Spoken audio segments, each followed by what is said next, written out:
I've been told to get a set of Lian Li UNI SL Infinity fans for quite some time now. Many times. And I have ever been restrained about it. Just look at them. They do look nice, don't get me wrong, and they got some fancy software that goes along, but if we look at RGB implementation on fans over the years, it's kind of a joke. First we get some of that color coming from the center.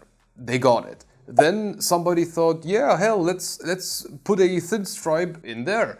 They got that too. Then somebody got drunk and decided to take a somewhat reflective mirror and a piece of see-through acrylic and slap some LEDs in between. Usually that stuff is then just called infinity mirror, and they got that too.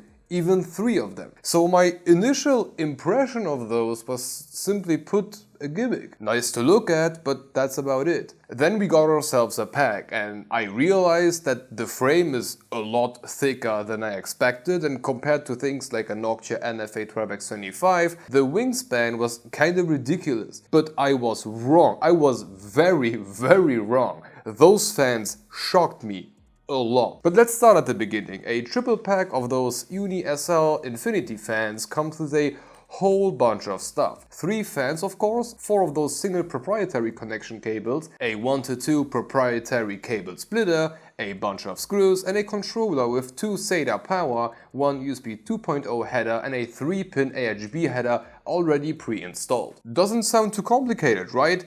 Let's go over using those suckers. One of the biggest arguments Lian Li makes everywhere about those is that their proprietary connection method is awesome, and I agree. On the 2 sides of the fan that aren't covered with an infinity mirror, we will find those weird-ass touch connections. On one side the female version and the male one on the other one. To hook up a single fan to the controller, we can take that pretty robust cable, press the little latches into the appropriate hole and press them in. Voila! The other side then goes into the connector. And yes, those are idiot-proof. You cannot put them in the wrong way. Now, because you got 4 of those cables, you can connect each fan individually to one of the 4 ports on the controller. And by the way, it's kinda awesome that Lian Li does include 1 cable too much in case you want to integrate more stuff later on, but you lost one of the cables. You know, good move. Anyway, depending on where and how you want to install them, you have different possibilities. If you want to install 1 fan in the front and 1 in the back, there is not much to do except to use those single connection cables. If, for example, you want to install 1 in the back and 1 in the top as exhaust, you use them as a group. You use the 1-to-2 splitter, then 2 of those single connection cables, but let's say you want to use 3 of them in a row. In the front, for example, well, instead of hooking up every fan individually, we can use the female version of the fan number 2, press it against the male version of fan number 1 and slide it in, and voila, easy as that, and we have a small brick wall.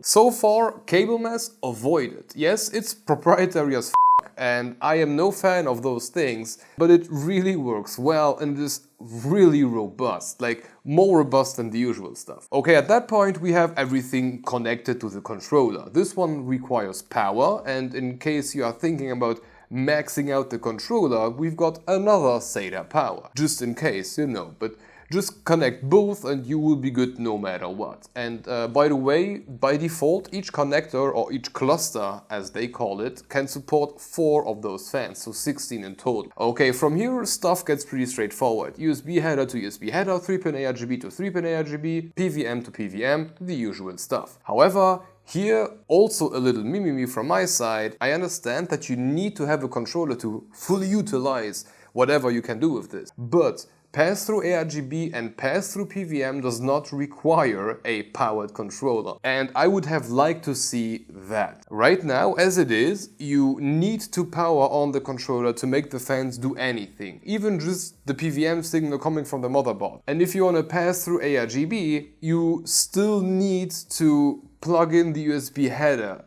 and I just don't understand why that's a necessity.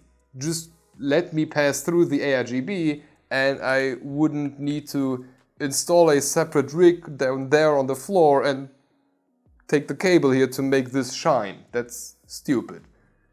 Pass through ARGB, it's really simple. Okay, fans and controllers are connected, the fans are actually already spinning at this point, time for software. I installed it, I was prompted with a message that I need to upgrade the firmware to utilize the full ARGB experience. The update button produced a network error. I got angry. I used Lian Li's software update tool to force the new firmware onto everything. I observed absolutely nothing changed. It was a great experience. Now the software, ignoring my little hiccup with the update, is really amazing. You've got some system info, you can set the PWM curve of each of the controllers for individual ports, you can apply a system-wide RGB effect to make stuff easy, or you can start playing the game and customize the crap out of your SL Infinity fan. And to save you about an hour of search and rage, you can individually set the central RGB and the line plus infinity mirrors. To do that, we have this thing, which is actually a button. Yeah, it took me an hour to figure that one out. So to make the segment about software short, it's really freaking good. Once you get the hang of it, it's quite easy to use. You can do quite a lot of stuff in it, customize clusters or fans at once or individually, set a specific part of a fan to a specific color, all kinds of stuff. But the best aspect for me was the fan speed stuff. This is what I would wish to have from motherboard companies. A nice, simple interface. No extreme graphics, just plain simple, and it works. So to get back to the fan, quality-wise, really freaking good. This thing is amazingly built. For once, zero flex on the frame. No matter how much force I apply, it stays in form.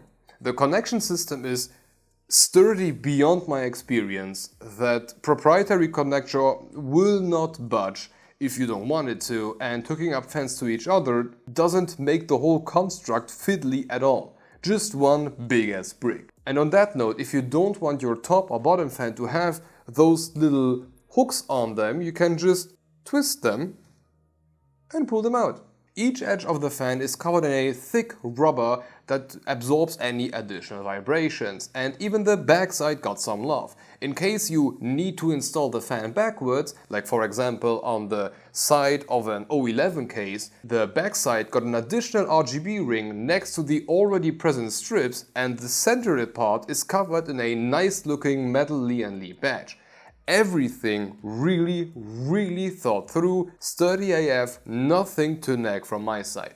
However, a fan can look and feel as good as it can, but if the performance isn't right, the fan isn't right, and this is right. But before that, the theoretically 120mm SL Infinity fan can spin at up to 2100 RPM while pushing 61.3 CFM at 2.66mm of H2O, so surprisingly close to a Noctua A12. And I said theoretically 120 because they are in fact a tiny bit bigger, about 121 on one side and 125 on the other one. With that said, let's find out how right those are. Letting the fan spin at max speed in our hybrid test let the CPU stay at a cozy 40.1 degrees C above ambient.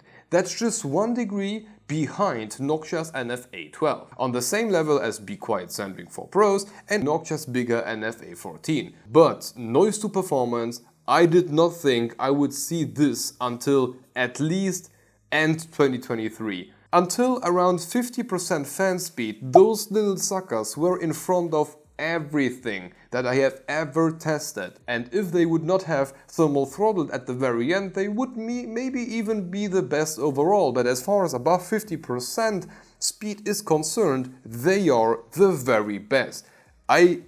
Damn, I did not expect that. So let's draw a conclusion here. Quality-wise, on Noctua level, no doubt. Looking from an RGB enthusiast standpoint, this thing got everything in one. Software-wise, please license this stuff to ASRock, rebranded as S-Connect, and I couldn't be happier. It would be my thing. And performance-wise, well, damn, they beat Noctua's NF-A12x25. Nothing to nag, and as far as I'm concerned, although I went into this review with a strong meh feeling, those are the best fans that I am aware of. A really good job. They pulled it off here. But okay, this should be it for Lian Li and their UNI SL Infinity fans. With a very surprising result, honestly. I did not think that. But if you want to keep watching, have a look at our take on Geometric's future Squamma 2503. Interesting to say the least. On a side note, we now also have channel memberships, so if you are looking for a good way to sell your soul for an RG poop emoji, that's a pretty good way to go. Additionally, you can rest assured that the income will not only keep the channel afloat, but it will also serve to get some of that cleaning stuff for my eyes because, you know, ARGB. Anyway, thank you for watching and hope to see you in the next one. Bye bye.